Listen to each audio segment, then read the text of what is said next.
Hello, and welcome to Happy Horror Time. My name is Tim Murdoch. And my name is Matt Emmert. Now, today's special guest is pretty much responsible for bringing Michael Myers back into our lives after he disappeared during that wacky season of The Witch.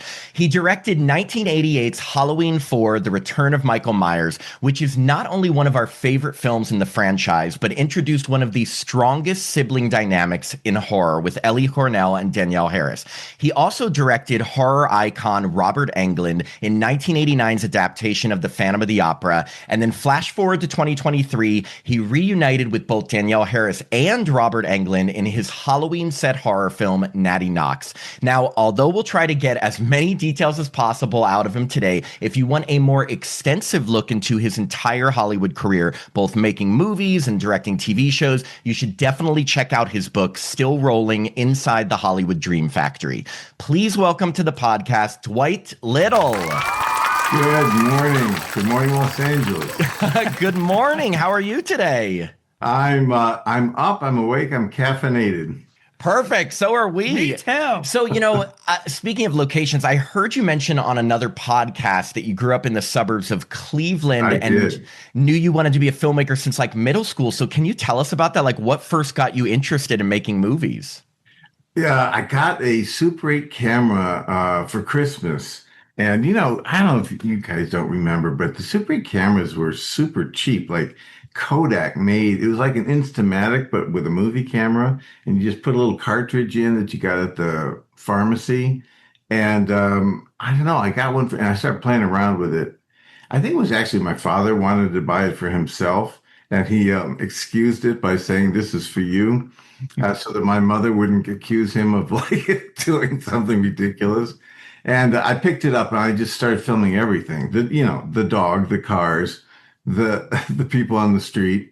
And I sort of got fascinated with it. But that being said, I also, in 7th or 8th grade, I had a professor, I guess you'd call it a teacher, who introduced us to kind of what we would now call social justice movies.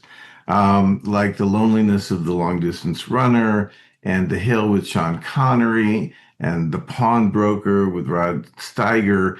He was teaching civics, and he was using these movies to instruct us about a world kind of unpleasant beyond our suburban borders. But I was just so taken by this class of these black and white, a lot of them British, they call them kitchen sink movies, just domestic dramas about working class people. Anyway, so I got involved early and then started making one student film after another. Wow. That's awesome. And I'm also from Ohio, so Where? Columbus, go Bucks. Well, you're more sophisticated than we are now. No, but my mom is from Cleveland, so I spent a lot of time in Cleveland. I love Cleveland. It's green. It's beautiful. Yes, I totally agree. And so growing up, what horror films had the biggest impact on you? Well, the granddaddy just set me back, which was when I saw the first Exorcist. Must have been about 10th grade, I'm thinking I was. A bunch of us went down to what was called the Colony Theater in Shaker Square. Oh my gosh, I've been there. Yeah. Oh my God. And a huge screen. And, that movie, if you're at an impressionable age, or any age really, it just got under my skin in an astonishing way. Then I went to a drive-in of a Ray Milland movie, B movie called Frogs. I've heard of Frogs. Yeah, I've heard of it too. Yeah. It was like, what are we doing? There's nothing to do tonight. So let's go to this drive-in, some stupid B movie. And it was like, I'll never forget, Ray Milland and Frogs. But I loved Halloween one. I loved The Fog. Of course, I was older by then. But for some reason, that's the Carpenter that sort of got to me, was The Fog. I don't know what it was. I think it was Adrienne Barbeau in her radio station talking to what was that town up in Northern California? Something Bay, Antonio Bay. Antonio Bay. Yeah, Yeah. yeah, and it was so eerie and so spooky. And he had Hal Holbrook in there and John Houseman at the fire, and these creatures. I thought that. I mean, I don't know if that was recognized to the degree his Halloween was, but anyway, that was impression. That made an impression on me. So those are a couple. That's a great answer. I mean, we definitely recognize The Oh, Fog yeah. as one of our favorites. I'm a huge Halloween fan, so that's like my number one Carpenter. But The Fog is definitely number 2 or 3. But it's always between that and The Thing. I always absolutely love from John Carpenter. Yeah, the thing to me gets too creature feature for me because I see the effects and I sort of, check out. Yeah. But the magic of Halloween is you don't, I mean, Michael is Michael. It's like, this is not, a special effect. Like, that's what's so creepy about it. Yeah, It'll never not be scary, a man in a mask. Yeah, Never. Always. Exactly. Right? Exactly. Yeah.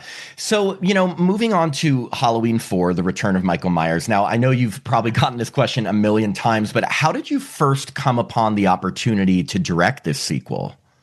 It's an awkward story, but I had been in India shooting a B action adventure movie with a prolific BC movie producer named Nico Mastarakis. If you've ever heard of Nico Mastarakis, you should look him up.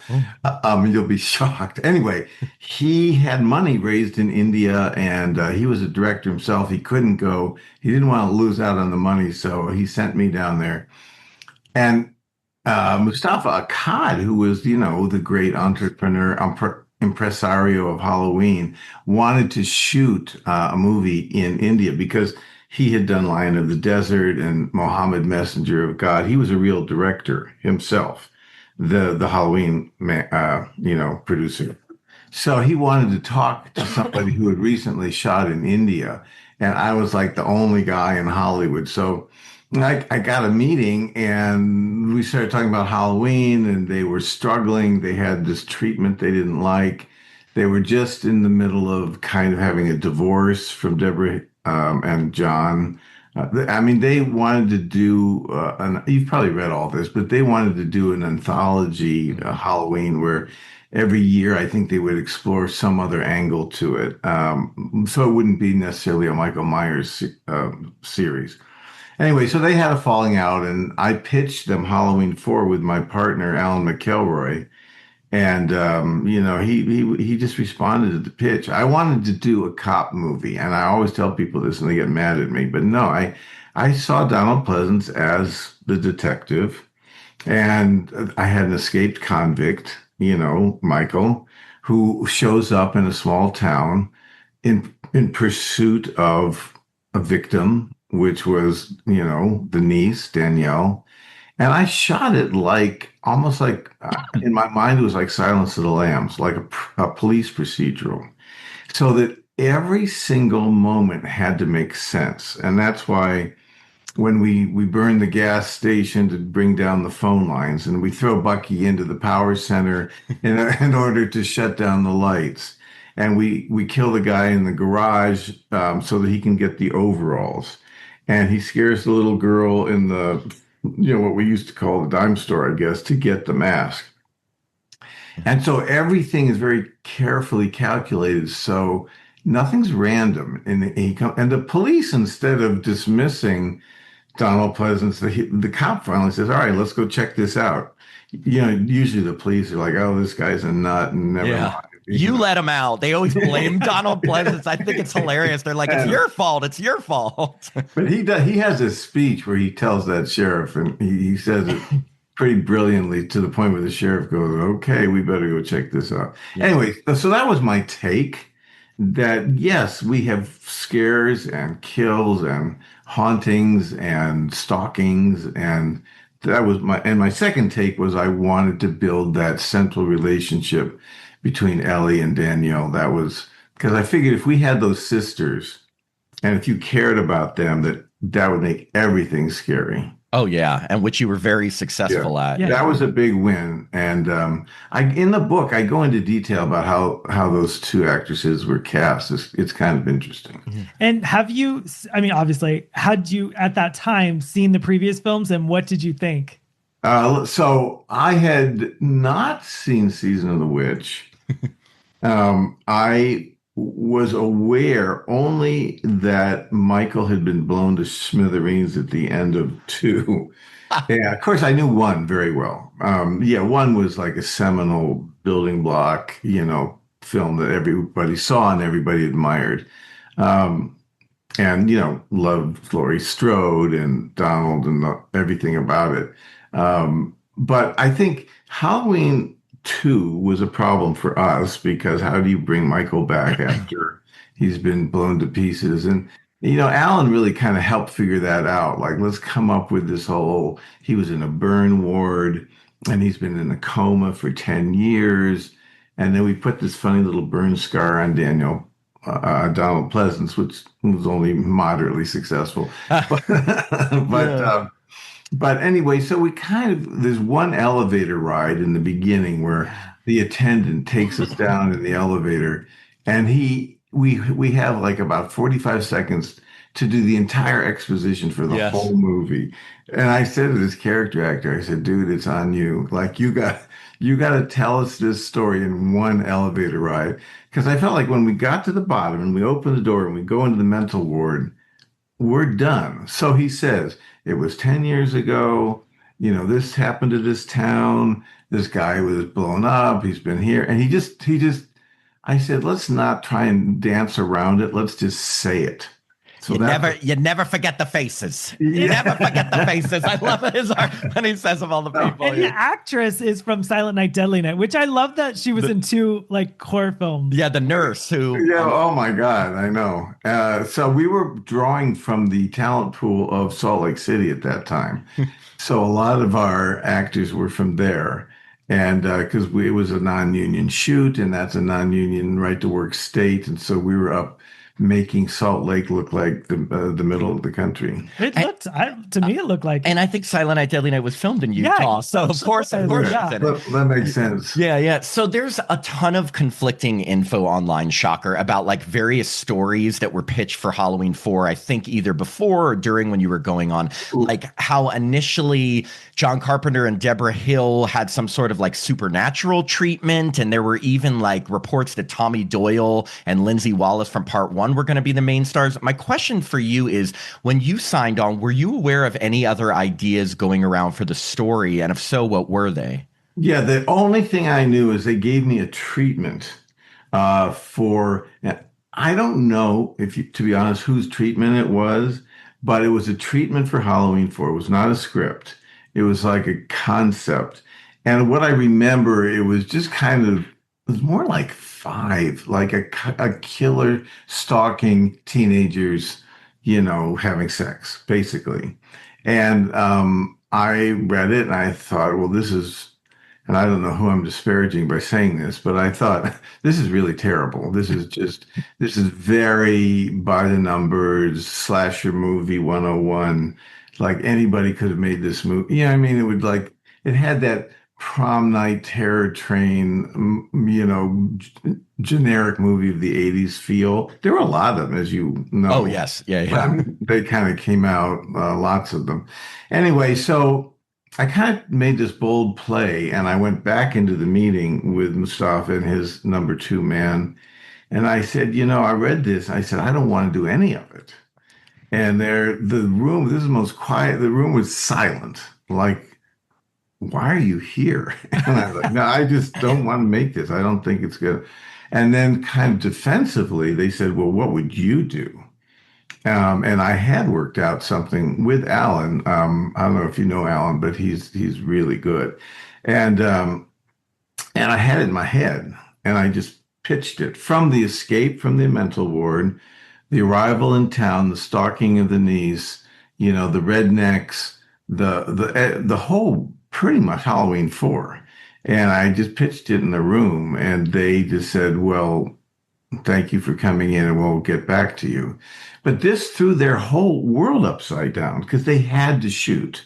There was a writer's strike coming up. They had to get it in the theater by, the second week in October. It was already January. They were just out of time. And so they said, well, we can't do this because we'll not, you guys won't be able to get the script ready.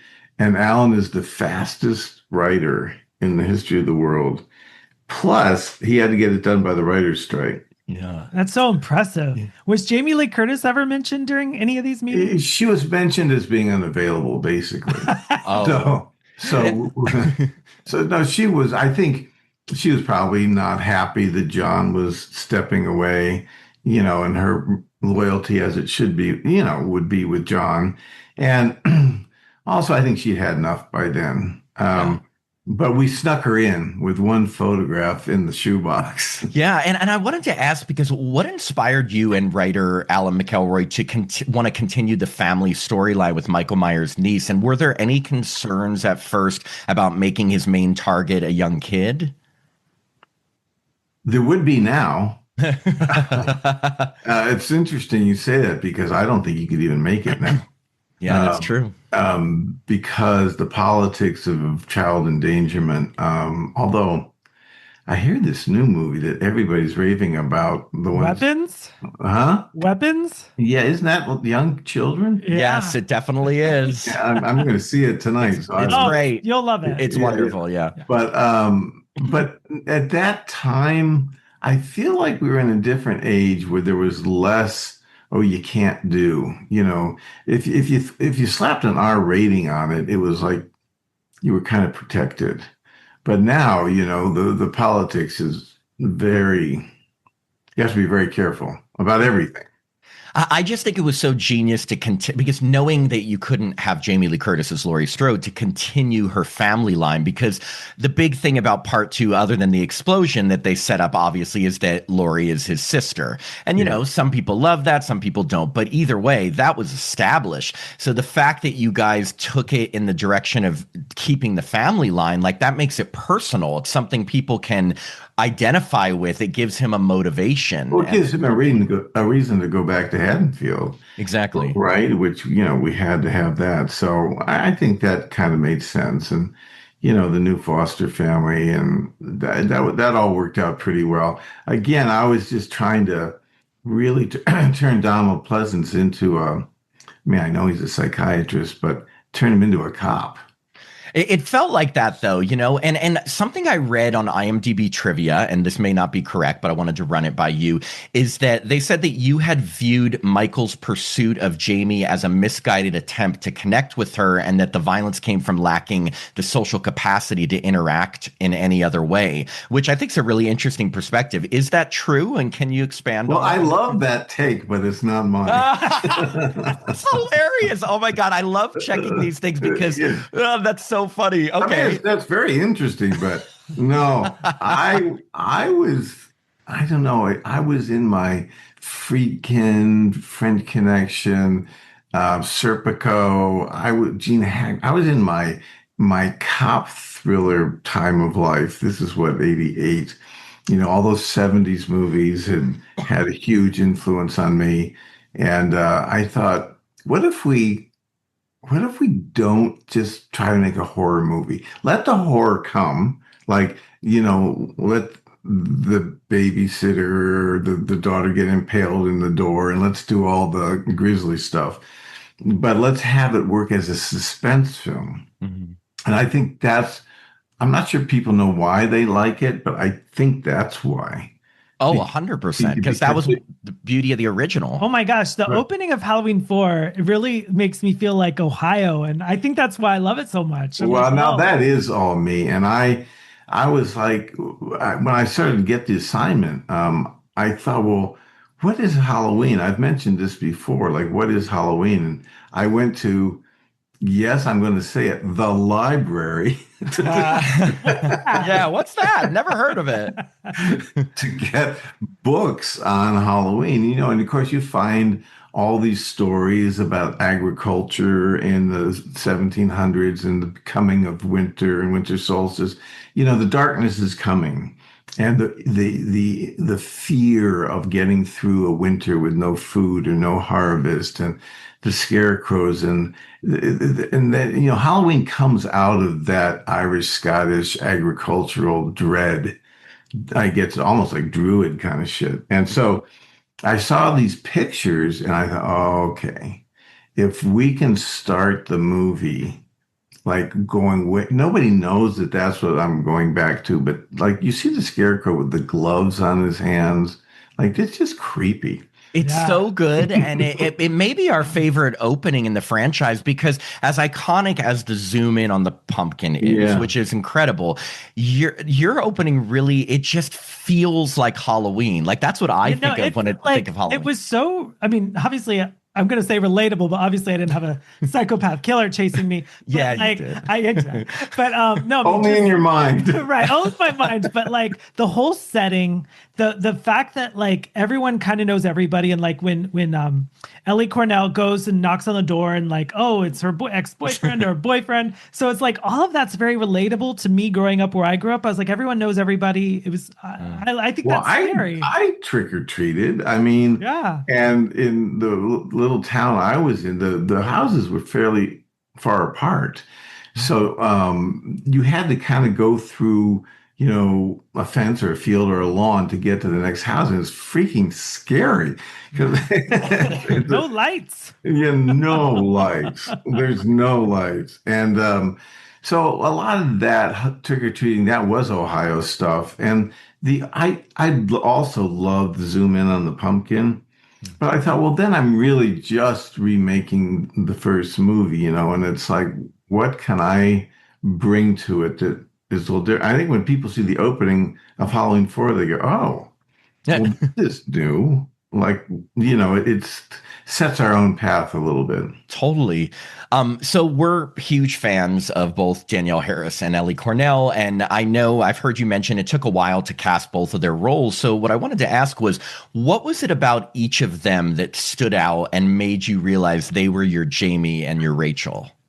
Well, I started in LA in both cases because we read and read and read. And the problem with young girls in LA and in New York is that they've only done one thing, which is commercials at that age, right? So there wasn't even the whole Disney, model of TV shows yet. Or and if they've been casted in anything, it's a sitcom, right? So all the casting agents and moms are always telling these kids, to be up and be up and be full of, they're supposed to entertain all the time and be cute. So everybody, yeah, it's all put on It's a show. authentic. Yeah. Yeah. It's the opposite of authentic. Yeah. Right. There's not one real moment. And I finally, even when I gave him notes, I finally went to Mustafa and I said, listen, do you think we could look in New York? Because this isn't working out. And amazingly, he said, yes, most producers would say, if you can't find an actress in it, I'm not flying somebody out, all those things. But he wasn't like that. He listened to what I was trying to do. I said, I think we're going to get a different kind of person in New York than we're going to find here. And so he amazingly set us up in New York with a casting session. And about the sixth person who came in the door was Danielle. Now but I think she was playing like 7 in the movie, but she was closer to 9. So she was definitely older than the character, but she was tiny. And she walked into the room with this kind of poise, and because she was older than 7, but she looked it, she looked right. And it was, I mean, of course she read, but it was just like done when she walked into the room. I was like, well, that's her. It was really one of those moments because she was poised, she was sophisticated, but she was still vulnerable, smart as a whip. I just worked with her. She still is, of course. But so that was that. So we found her in New York. And then there were 2 actresses who we, for the Ellie Cornell part, and we couldn't decide. And Mustafa wanted one. And I was kind of interested in Ellie for the same reason, because she had a very East Coast vibe, which to me was more Midwestern, and you can appreciate it coming from Ohio. There is a different energy between Van Nuys and Chagrin Falls or something, Yeah. right? There's just everything is different, and so I thought Ellie had that. She could play a Midwesterner convincingly, and so we did a screen test because we couldn't agree. And I said, let's just shoot it on film. Let's do a real old-fashioned screen test, which we did.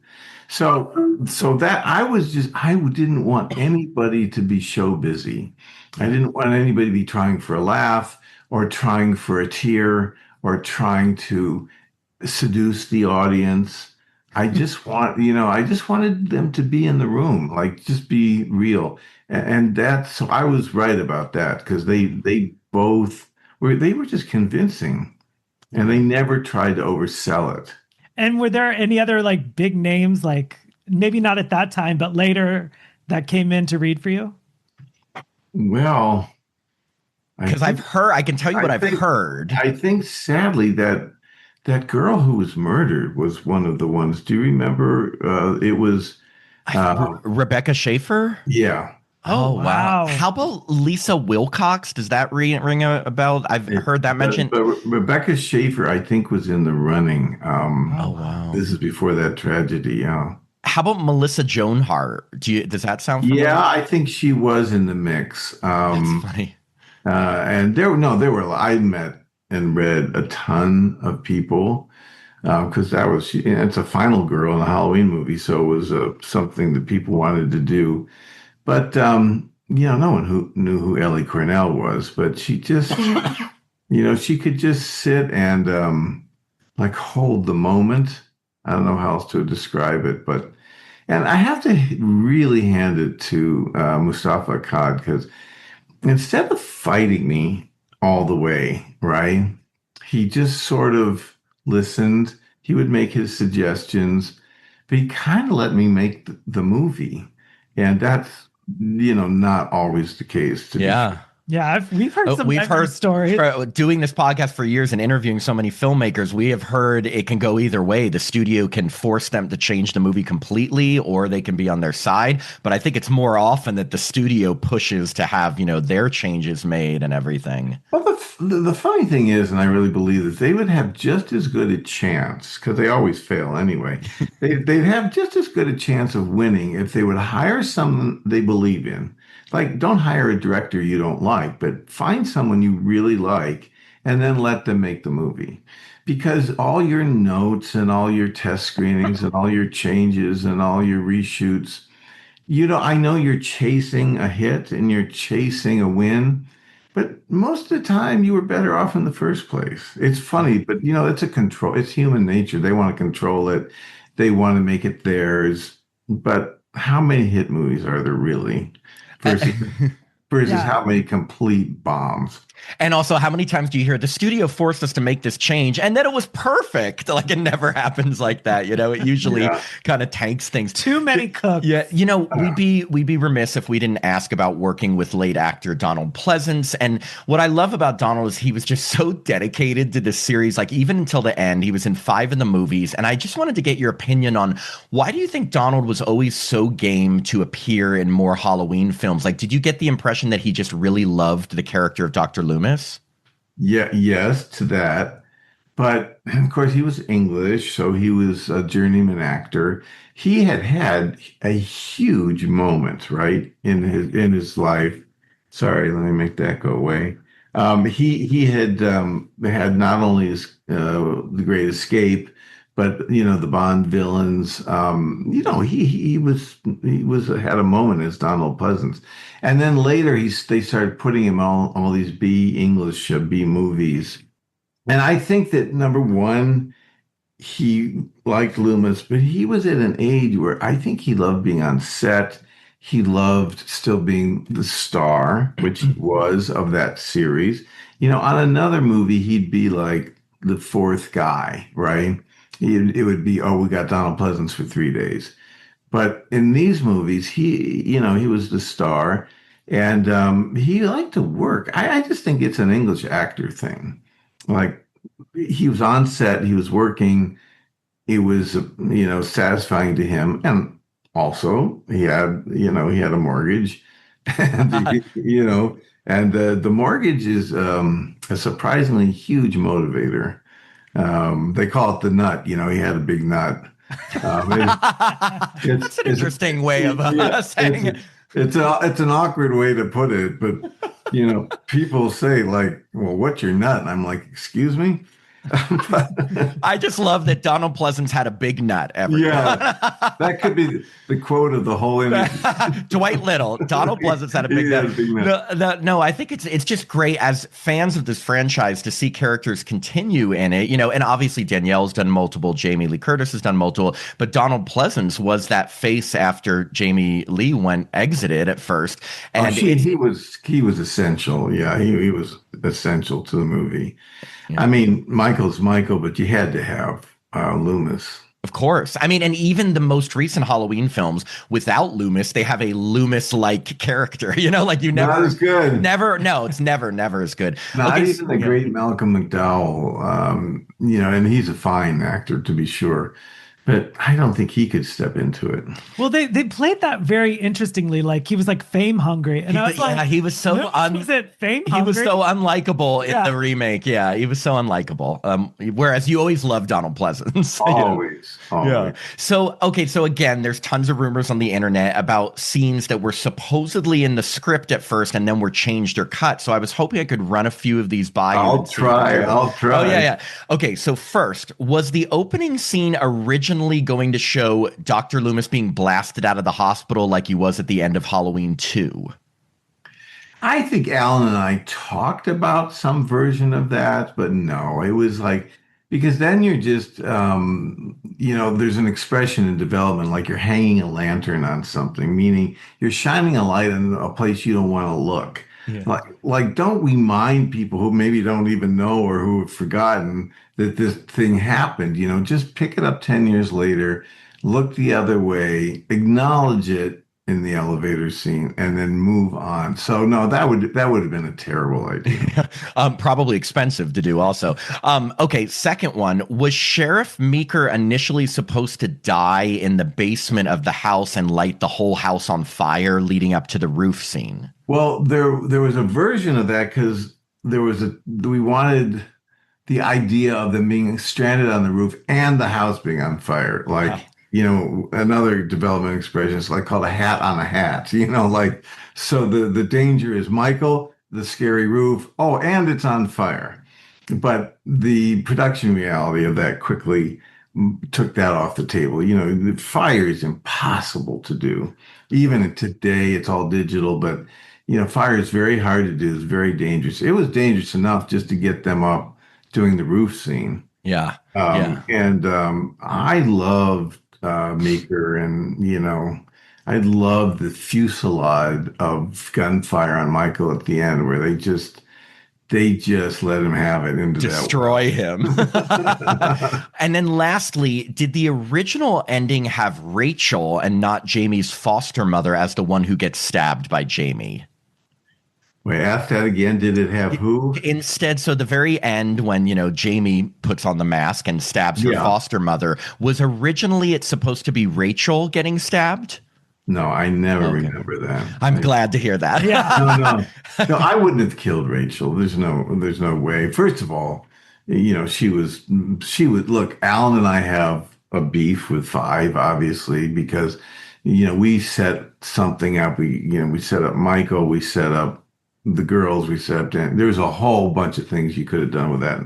And they didn't do it. But it's my own fault because Mustafa Khan asked me to do it.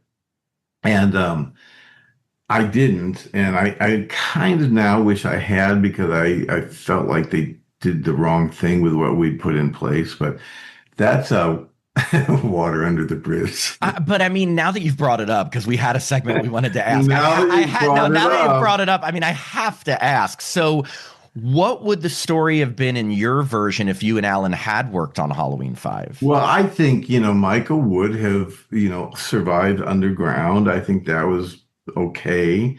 and we found a reason that he wasn't really dead. I think she would have gone into a lot of meaning Danielle, psychiatric treatment and been what do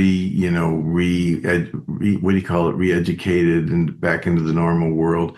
But I don't know. I think the sisters rebuilding the town, rebuilding the characters, it shouldn't have been a slasher movie. I mean, a horror movie, a suspense. There's no point in just doing because all those movies existed. If you want to go see Prom Night, go see Prom Night. Yeah. And I keep picking on that one, but there were so many. It's so interesting that you're picking another Jamie Lee Curtis movie. Yeah. Right. But you know what I mean? Like it's a 10 little Indians, just a kill zone, which they did with the later Halloweens, which, it's no good. And if I'll be very controversial and say that as well made as those movies are, the David Gordon Green, right? Yes. Yeah, I mean, really good director, but it's just a kill field. And there isn't, I don't know. I feel like they're not trusting the audience. It's like, let's just put up a body count. In those days, there wasn't this expression, the number of kills or how good were the kills. That no one talked like that. Yeah. Did you end up seeing Halloween 5? And what did you think of No, Rachel? I never saw. I watched about the first 10 or 20 minutes of it, and I was just furious. Did you see what happened to Rachel? Yeah, because did you see? I know she got scissored in the head, right? In the shoulder, but they kill her off so early in the film, and I have to ask, like, that you would have never done that, I assume. Ever. Okay. She would have lived. She would have been in the whole movie. Yeah. She was the heartbeat of the whole thing. Why would you kill? It's ridiculous. It's insane. I agree. And we thought it was insane too, because then they have another character, Tina, like a friend of hers, become more of the sister figure to Jamie, but viewers are just like, why not just keep Rachel alive and keep her as that character? So yeah, I had to ask your thoughts. I was very disturbed by it. I think that the writers or the director or whatever, I just think they went on a bad path. And I also think as much money as some of those later Halloween movies made, they lost they made money, so who am I to judge? But they lost the tone. It was just, crazy. And I think Jamie Lee with her shotgun and her insanity and her gray hair, she just looks like a crazy lady. She doesn't look like Laurie Strode grown up. Do you know what I mean? Laurie Strode after a lot of trauma. Yeah, but it's just like, I don't think anger is that great an emotion on film. And just anyway, I'll get myself into all kinds of trouble. No, it's okay. So look, I could probably talk with you about Halloween 4 all day, but before we move on to other projects, I just have one last question. I know you've spoken before about how you'd love to do like a Halloween 4 Part 2 type of movie that continues the characters of Jamie and Rachel in the present day. Can I just tell you how ecstatic Halloween fans would be about this? And I feel like Danielle and Ellie would sign on if you direct it again. So my question is, what can we and our listeners do to make this happen? Well, first of all, I would love to do it. Second of all, so would Alan. And, it's really the magic is me and Alan together. Yes. Because his sense of place and his writing style is really, he's from Cleveland too, by the way. Oh, that's great. And I just feel like I pitched it. But they kind of gave me that we've already got a deal to do this for television. They're doing a very big thing. I think it's called Haddonfield, and it's a big streaming thing about Halloween and Michael Myers.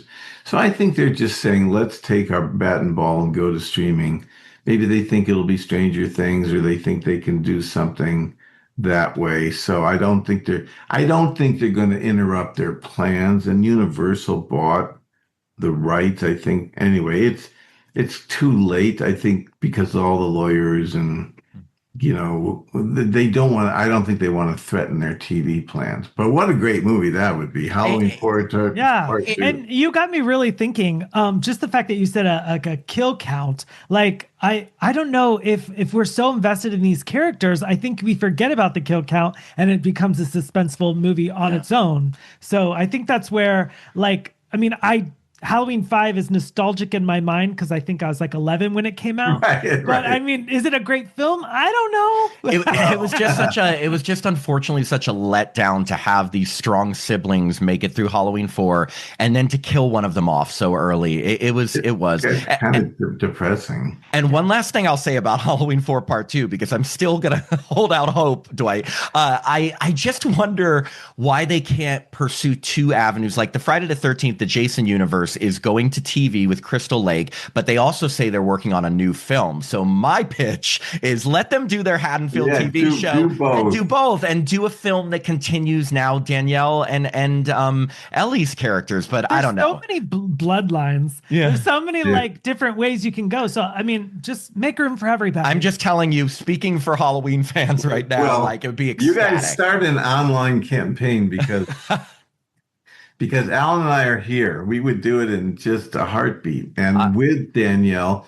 And by the way, Ellie is back east, happily living her life. She's available, and Danielle's down in Texas. Everybody's around. I think Sasha is still. I was trying to think of who's not dead. No, Sasha died. He died. He's dead. Sorry. Yeah. I was just about to ask you if you're still in contact with them. Danielle and Ellie, especially. Well, yes to Danielle, of course. I just worked with her a couple of years ago.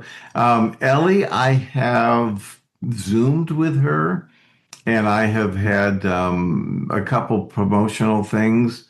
I did see everybody, and this is going back now, several years ago. There was one of those Halloween cons in Pasadena. Yeah. And so I did see everybody there. It's been a little while, but everybody seems to be doing well. Yeah, no, that's great. So moving on to Phantom of the Opera. So you had just directed Michael Myers, and then funny enough, 1 year later, you got the chance to direct Freddy Krueger himself, Robert Englund, in the 1989 movie of Phantom of the Opera. So what appealed to you about this project? Like, were you a fan of the original novel or the earlier films? Well, they gave me a script that had been done at Canon. This is before Menachem Golan split off for 21st Century. And I read it, and it wasn't very good, but I had a history of looking at bad scripts and turning them into something. But Menachem Golan was hell-bent on making this movie, and they'd already made a deal with Robert Englund. So I got this funny phone call. They said, can you have a meeting with Menachem Golan? He really wants to talk to you about it, because I was kind of on the fence, honestly. I'm like, Phantom of the Opera, like an old Hammer movie. Like at that time, wasn't really. I mean, the Lloyd Webber thing was certainly around, but they said, but here's the one thing about the meeting: he needs to meet you in Budapest. And I said, excuse me? They said, he needs to meet you in Budapest. I said, when? Day after tomorrow. Now, did they pay to send you there to meet him? Well, they paid for the tickets and the housing, yeah. But fortunately, I did have a passport. But I was like, yeah, I'll go. So I went over there and I met him in a hotel coffee shop. And he said, now, before you say anything, I need you to spend a day with me. And, I don't know if you know who he was, but he was an Israeli salesman is what he was. He loved movies. He had a very checkered reputation in business.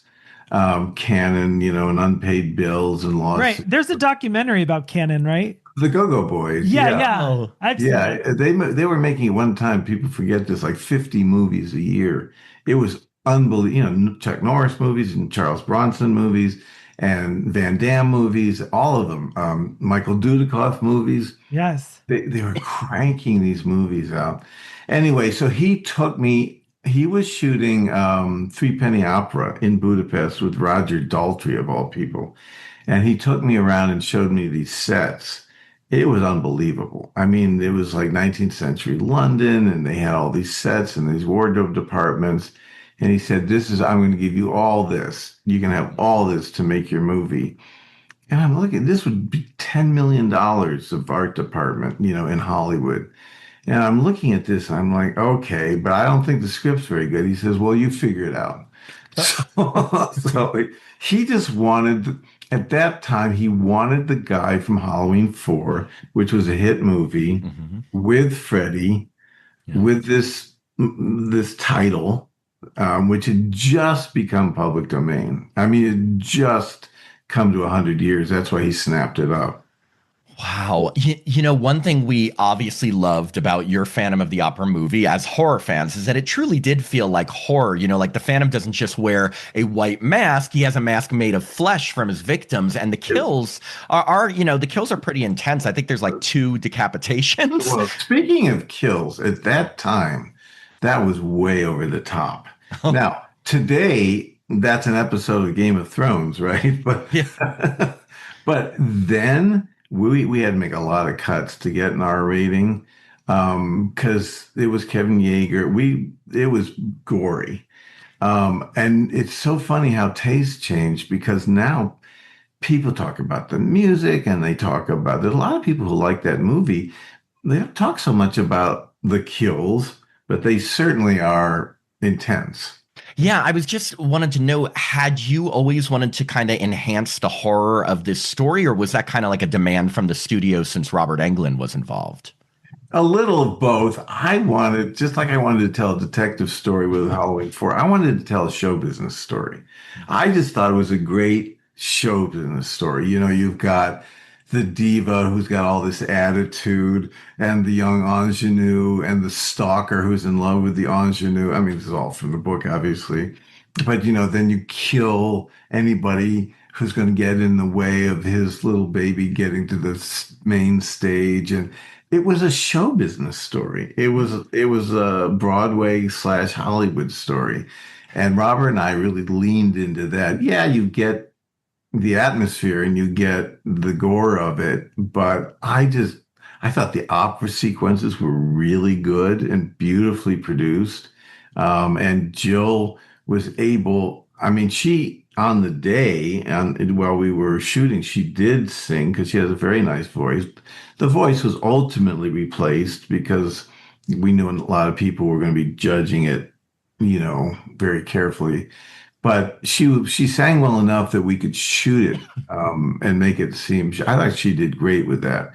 And so I'm always in my mind like, what movie am I making? And I was sort of making A Star Is Born. I was in that mindset.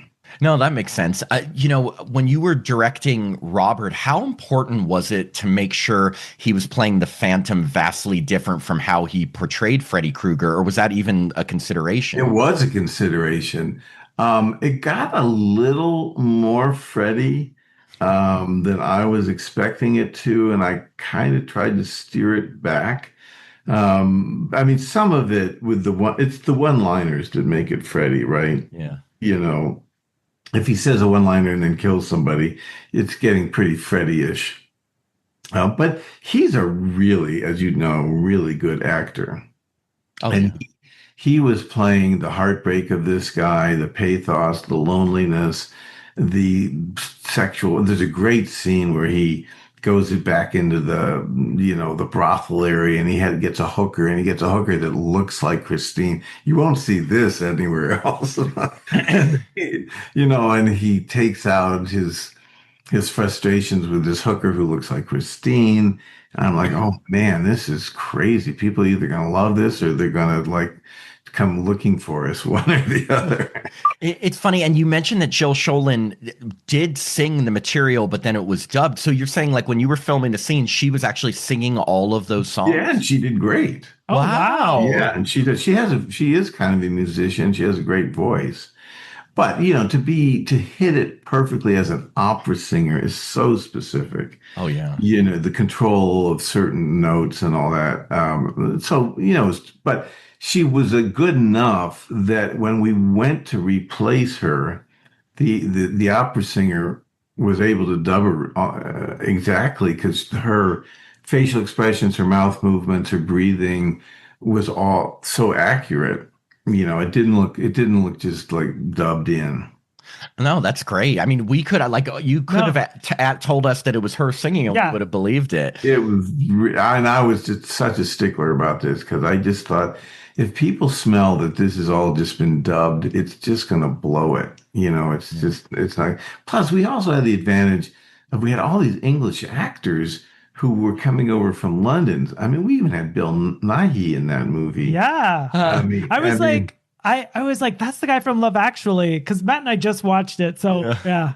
So what did it look like to you? You don't have to be nice, but what did it look like to you after all these years to see that movie? I haven't seen it since I was like 11, but I loved the ending when she tore off his, I'm giving away the ending, spoiler Yeah. alert. I love when she tore off his face. I love that Molly Shannon was in it. Right. I loved the soup with the head. Yeah, Yeah. That's what I was gonna say. For me, it was kind of I've seen the Phantom show, I've seen other iterations, but again, for me, I guess, but it's because I'm such a horror fan. I really gravitated toward the more horror elements of your version. Like it made the Phantom truly scary and not just like a hopeless romantic. And I think that's what I enjoyed Well, most. no, he cuts off heads and he put people in wardrobe closets and Oh, skinned him alive. yeah. Well, but the whole idea of using your victim's skin to replace your face is pretty gnarly. Yeah, and Tim mentioned this, but Phantom was SNL alum Molly Shannon's first movie. What was she like to work with at that time, and how come she didn't end up playing the character of Meg in both timelines? Okay, that's a good question.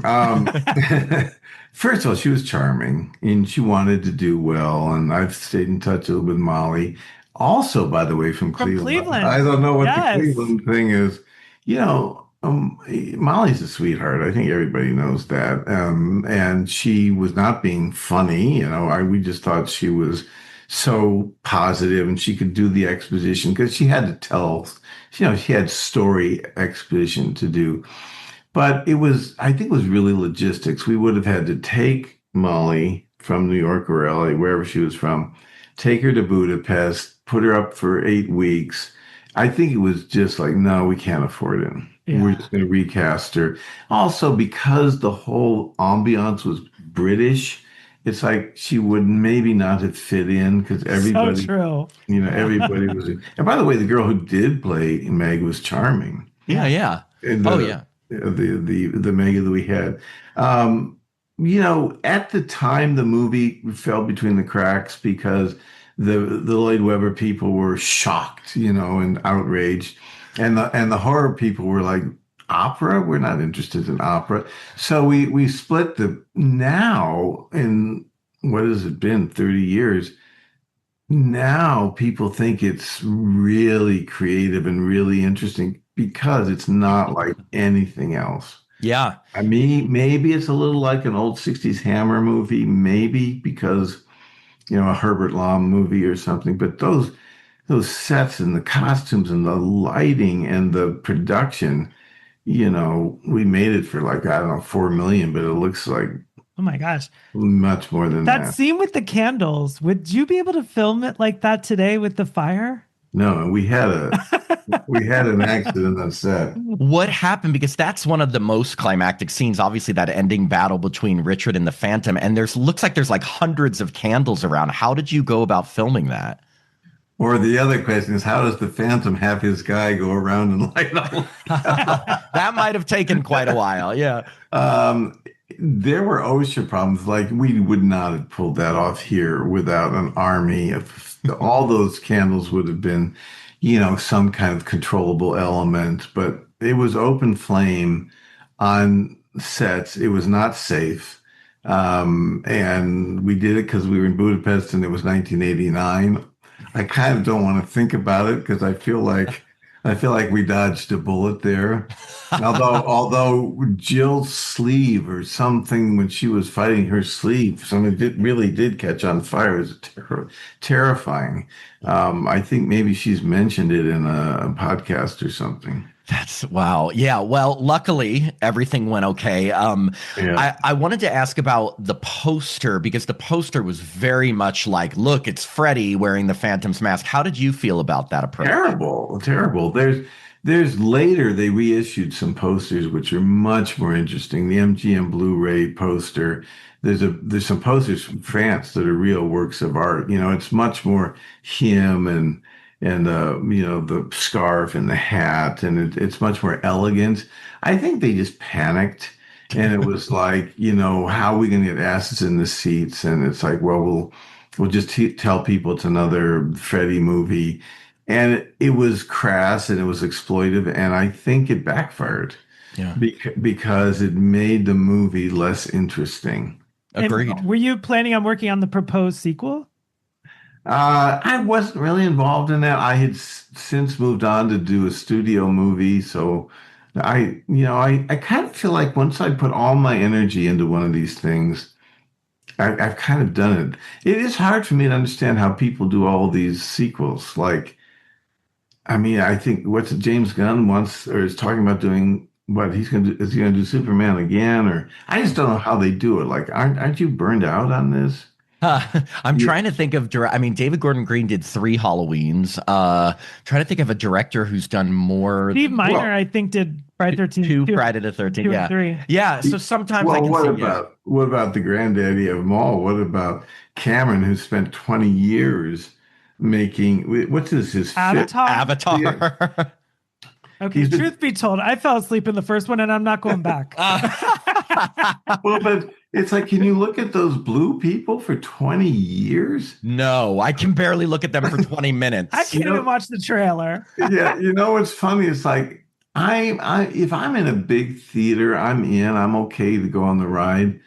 But you look at those things, you put that on TV or streaming, it's unwatchable.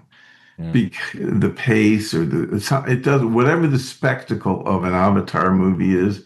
Once that spectacle is gone, it doesn't really work anyway. I'm sure they're good movies. It's just not my movie. Yeah. No, we're all specific. We all like what we like. So jumping forward 34 years to 2023, you reunited with Danielle Harris and Robert Englund in your Halloween set horror film Natty Knocks. Can you kind of take us through how you became attached to this project and how you got both Danielle and Robert involved? Well, this was quite honestly a COVID movie. We were all sitting around restless and out of work, and nothing really was happening. And there was some money, honestly, that I found in Northern California, some, investment money. And it was a very low budget movie, but I was able to persuade these investors, look, if we make this, I can call Robert, I can call Danielle. I didn't know Bill at that time. I've since come to know Bill mostly. But I can call them and we can so that was, to them, like to make a movie on a very low budget and get those people, that became enough and then I was like, it was kind of a let's put on a show movie. We had very little. But once Daniel said, oh, I'll do this, and the script was pretty solid. I mean, it wasn't perfect, but it was pretty solid. And then when we got Bill Moseley, we got really excited because he brought something special to it. What I liked about it, the hook, was the watching of the old B movies from the 60s. I mean, I thought that was so interesting that his mother was a scream queen. Right, the killers. I hadn't quite seen that hook before.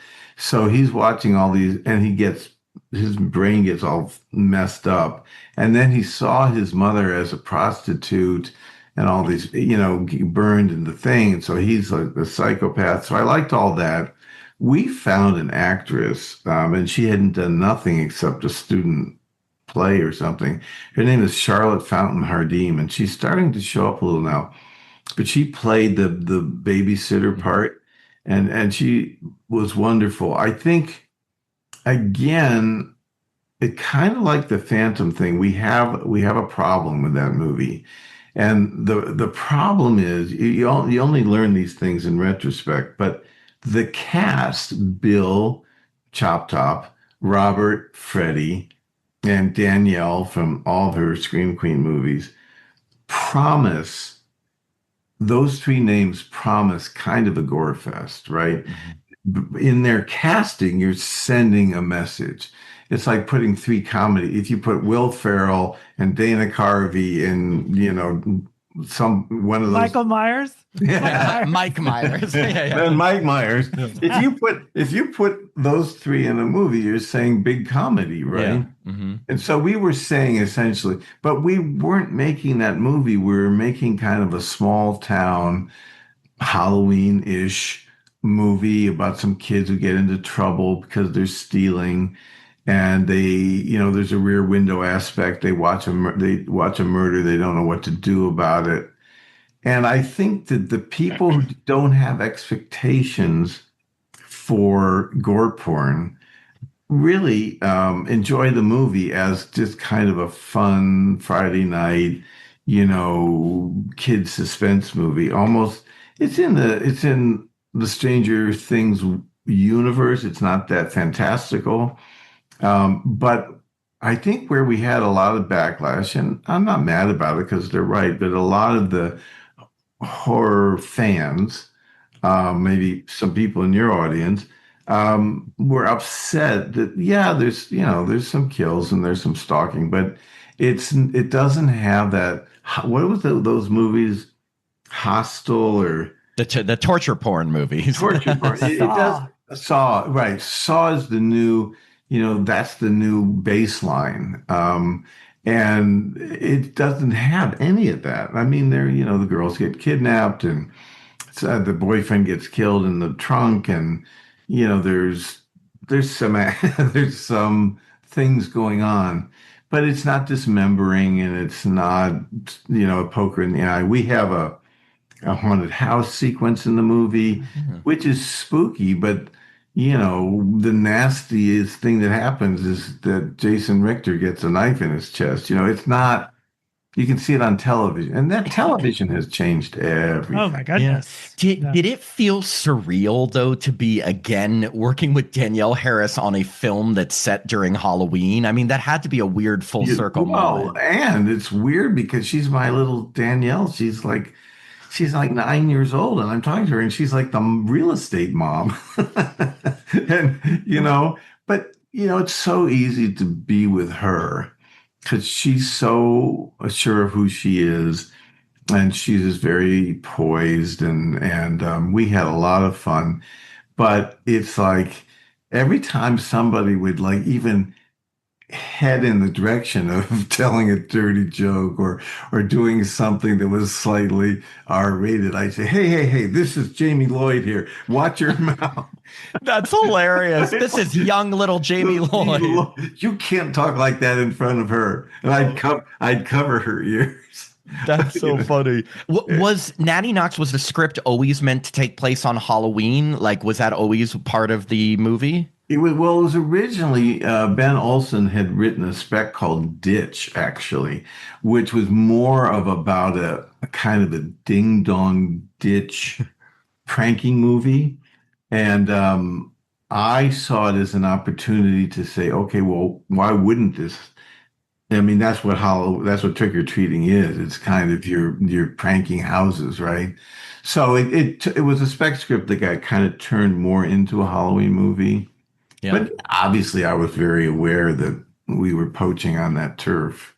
Yeah, no, which is great because that's part of, I mean, for me, I love movies that take place during Halloween. Oh my gosh. You tell me that's the setting and I'm in already. Then there's a lot of good in the movie. It does, just like my Phantom, it does split. And I do feel like in 2 or 3 years when it shows up on AMC Fear Fest, or, when it starts playing, and the initial reaction, when people just find the movie without an expectation, I think people will start to see it as a really fun little suspense movie. Yeah. But it is hard to know sometimes, like what is the tone, and but you know, it really comes down to what do you want to make, what do you want to see, and then hope that people get on board. Yeah. You mentioned two, and we also felt the same way, that two of the standout performances in Natty Knocks were obviously Bill Moseley as Abner Honeywell, the serial killer, and Charlotte Fountain Bardem as Britt. I gotta ask, what was it like directing Bill to play a serial killer? Because he's was in Texas Chainsaw Massacre 2, House of a Thousand Corpses, Devil's Rejects. He definitely has the resume in that. What was it like working with him? Well, he's interesting because his face is so expressive. There's some shots of him when he's watching the movies and he's not really saying anything, Mhm. but the camera just sees on his face. He's a real film actor. And by that, I mean the expression is in his face. And and this is why he's made all these movies, because he communicates through the camera to the audience. First of all, I mean, he's a lovely man, but beyond that, I think you just have to, you don't go too heavy in the dialogue because you're not there to listen to him do exposition. Let him just be with the camera. And that's where there's little scenes where he's in the back of the pickup truck where he's just creepy Yeah. and he's stalking her at the window. And, he's just got an eerie kind of vibe about him. And people's comments about the movie, they do always pick him out as being particularly good in that movie. Yeah. And did Charlotte kind of remind you of a young Danielle? Totally. I Yeah. saw it. That was the first thing we thought. We're like, I oh was my like, God, they this is picked mother and daughter. this is like Danielle Harris at a young age. Right. And it did, but again, we we looked and looked and looked to find somebody, and didn't until we got a tape of Charlotte, and she was a Rutgers student, but there was something about her, and I thought her poise for doing her first film, her poise and her ability to hold a scene was really fantastic. Yeah, and last question on Natty Knocks, just to give a spoiler alert here, since the film's only 2 years old. How was it different directing Robert Englund in a scene where he's playing the victim versus being the assailant? First of all, as an exposition guy, wasn't he fantastic? Oh, of course. He tells that story, and it's just, I said, Robert, it's just you behind this desk. You have no place to hide. This is this is just you and 2 pages of exposition. And oh my God, he makes that, because he tells the story of the Scream Queen and Natty Knocks and the history of the town. And it's a lot to do in the middle of the movie, but he's such a good actor that he just holds your attention. And to me, that was like the elevator scene in Halloween 4. It's like, you know what? Let's just sit down and let's just do it. Like, let's tell who she was, what happened to the son, the assailant, he's buried out in the thing. Let's get it all done in this one scene. And he does it so well. Also, I got to stab him and throw him down the stairs. So Yeah, which you don't always get to do with Robert Englund. no. Yeah. So he hasn't done that a lot. And having the two of them at the top of the stairs in a little grudge match was pretty fun. Having Chop Top and Freddy at the top of the stairs. That was fun. It's like a horror lover's dream. Yeah. So before we wrap up, I wanted to give you a chance to tell our listeners more about your book, Still Rolling Inside the Hollywood Dream Factory. What kind of stories can people expect to get from this book? I happen to have. Oh, well, look at that, everyone. It's a great Yes. picture. Yeah. Much younger guy. So to answer your question, it's all in there. Halloween, Phantom, all the action stuff, Brandon Lee, Steven Seagal, Wesley Snipes, Diane Lane, Alan Alda, and then all the TV stuff. So there's all the Don Johnson and the Dylan McDermotts. And, because I've, as you know, spent 20 years in television, Kiefer Sutherland, Tom Selleck, all of them. So but it's not a celebrity expose. It's a how to make it in the business, how to make movies, and then there's all these cool stories like how we did cast Rachel and Jamie, how I did work with Steven Seagal, how we made that movie, how we turned it into a studio hit. The studio. There's a lot of stories about studio meddling. Um, the one movie that I didn't put in there was Tekken, and the reason was it was because that was such an acrimonious situation that I didn't feel there was any value to getting into the weeds on that. But it just, it happens. You read about it all the time. It just didn't it didn't go it wasn't what we wanted. So but everything else is in there, and any film student, any film lover, any film goer, I think they'll find it really entertaining. And it's, there's a lot of everything we've spoken about. I go into quite a bit of detail. Times 10. Yeah. And what are you up to today? Any projects? Well, okay, there's two. There's two that are out to actors right now. One is a straight up cop action thriller called The Hardest Place, written by Alan McElroy. Oh, that's awesome. And we're set up with a company called Capstone, which is a nice little independent film company. But we're waiting to get the right actor, because today to trigger the financing, you have to have the right actor. Mm-hmm. I'm also working on a possession horror script. It is literally called Possessed. And we're out to an actor right now. We're trying to cast that one. It's really interesting. I would call it's kind of The Exorcist meets Groundhog Day, if you can ever make that match in your head. But it's got a very weird timeline. It's got all the tropes of kind of a possession story, but the structure is really inventive and original. So I'm hoping that'll happen.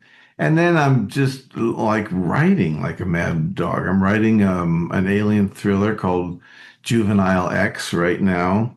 I like that title. Yeah, which is cool, which is a bunch of juvenile delinquents they've just finished their time in juvie, and they have to be transferred to an adult prison to serve out the rest of their time.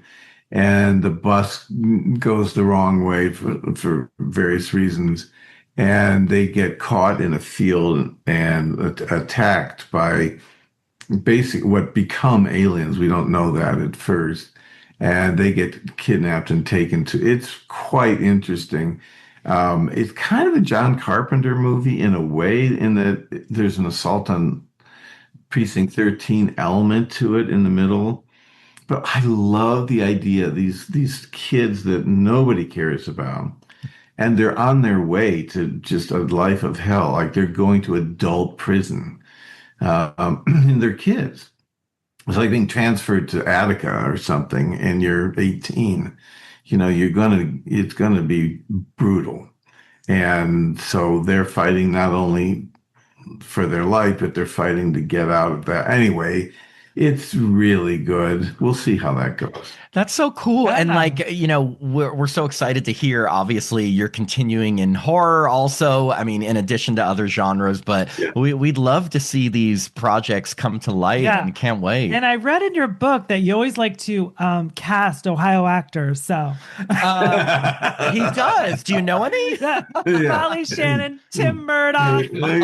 I'm just saying. Molly Shannon. Bring back Molly Shannon in there. Well, you can't go wrong with Molly Shannon, but she became such a big star, comedy superstar. A superstar. Yeah, literally. And, I ran into her at the Burbank Starbucks, which if you want to see celebrities, go to the Burbank Starbucks. Yeah. But I ran into her and we got caught up, and, she hasn't changed at all. She's just, she's a superstar, but she's Molly. Yeah, that's awesome. Well, we have one final question for you, Dwight, and you've been incredible. This has been such a great interview. We know our listeners are going to love hearing about all these movies that you've worked on. We asked this to every single person we interview on the show, so it's going to kind of put you on the spot. But what is just one thing you can tell us about your experience working on, let's say, Halloween 4 that you've never told any other interviewer, podcaster, publication, or convention Q&A? Maybe it's not even in your book. Just one thing about your experience working on Halloween 4 that you've never told before. It doesn't have to be scandalous. Yeah, it doesn't have to be scandalous unless you want it to be, or it can just be some random detail. Okay, here's a random detail. So the appliance that we put on Donald's face originally was not good. It was a burn. It was a burn effect. And he was very unhappy with it. And he said he thought there's a British word, I can't remember it. There's a British word for like a prophylactic, like for a rubber. There's a British word for rubber. And he said, it looks like someone planted a rubber on my face. And so he was really upset. And I went down to his room. He was staying at the same hotel. And I sat down with him. And he was really upset. And I thought, oh boy, we're getting off really on a bad foot. And I said, here's the thing, Doc, let's reshoot that scene. Let's send you back to, makeup and hair. Let's do it again. And I could feel him calming down. And then I had to call Mustafa, who again, always was helpful. So we had to let that day's shooting it was half a day, be reshot. And it was one of those things where I could feel like this could either go really, really badly or we can dodge the bullet. And we did, but it's these kinds of little things that, it's not directing, but it's so much part of a director's life, which is putting out fires all the time. The DP is going to quit, the producer's upset, the studio's going to fire you. If tomorrow's dailies aren't better, you're going to get fired. I mean, on Anacondas, they threatened to fire me every week. Oh and because we were down in Fiji and they didn't think they could get to me and we were going over budget. And I don't know if you guys have seen that movie, but it's a complicated movie. Yeah. So I guess, I don't know, that's not very gossipy, but it's okay. It goes along the lines of when you're a director, you're your dad, your big brother, you're the lover, you're the friend. You have to massage not just the egos of all the actors, that's just the beginning, but the writers are upset because they're not getting what they want, and the special effects people aren't getting what they want. And so it's really, and I think this does come through in the book, you really have to be a politician, a pretty good politician, to keep this all from derailing. And by the way, we just read the other day that, Michael Bay stepped off a project with Will Smith, and you can imagine what must have happened in that room. Oh, yeah. I mean, they put a nice press release out, about creative differences, but can you imagine what must have happened to I want to see that movie. He may have gotten slapped. Wow. It has to do with that. I'll promise you it goes back to that. But anyway, but these things, they're all, the world's protected from these details, but I mean, it's a very, it's a tricky thing to keep that train running on the tracks with all those egos. I like the way you said that. You said putting out fires all day long. It really does sound like a ton of just pressure and stress because, like you said, it's your production, so you have to make sure everyone is happy. And like you said, not just the actors. The ball. Yeah, like actors, crew, writers, the studio, everything. And so I can't even imagine the amount of stress trying to deal with all of that and get a movie made. Well, I showed up on the backlot at Fox doing Bones. I did a bunch of Bones episodes, and it was like 8 o'clock. We had a 7 o'clock call. We hadn't been shooting yet, and we had a tricky shot to do with, again, another body, because Bones always starts, you always find the body, right? So the AD comes over with the phone. He said, "This is for you." And I said, "What?" And he says, and it was the head of production at the studio. And I took the call, and he said, "What the fuck is going on down there?" I said, "What are you saying? We're trying to get this shot." And he just started reading me the riot act. I said, "Listen, it's 8 o'clock in the morning. Walk down here, get a coffee, come join us if you think you can do better. But just, I'm hanging up now." And I was like, by that time I'd done 13 episodes, right?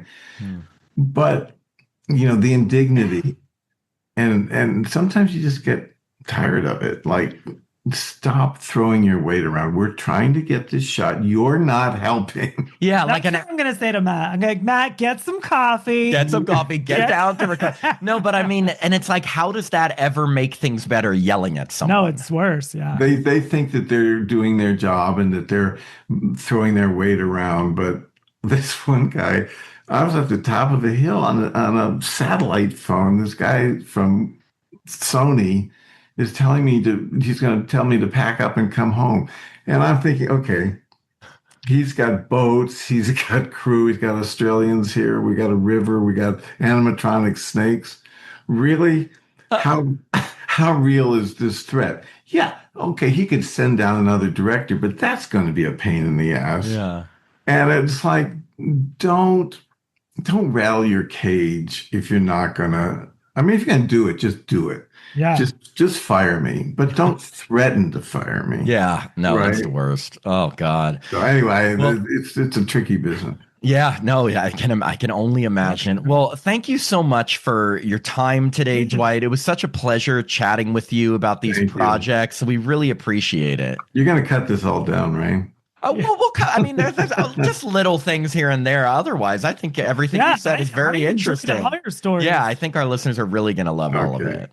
All right. Well, thank you guys. Yes, we'll have a great rest of your afternoon, and we'll definitely be in touch, okay? Thank you so much. Appreciate Okay, bye. Bye.